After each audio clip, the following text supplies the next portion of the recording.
লোকে তোমাকে বলবে ভাবে স্যার, জ্ঞানও দেবে, এত টাকা কি করবি, টাকা কি মরে গেলে উপরে নিয়ে যাবি?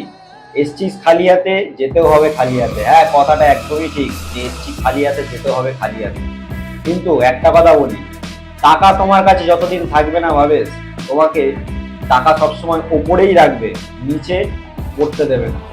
তো সময় থাকতে এখনো বলছি, টাকা দিয়ে টাকা বানাও।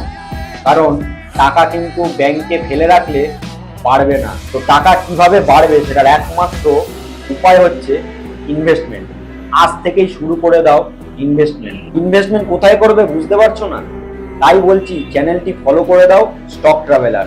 আর 4টে সেগমেন্ট মাথায় গেঁথে নাও: artificial intelligence, electric vehicle, defence আর সোলার। তারপরেও যদি ভাবো যে টাকা কি করব, তো বলবো বালিশ বানিয়ে শুয়ে থাকো, করো নিজের মন মর্জি।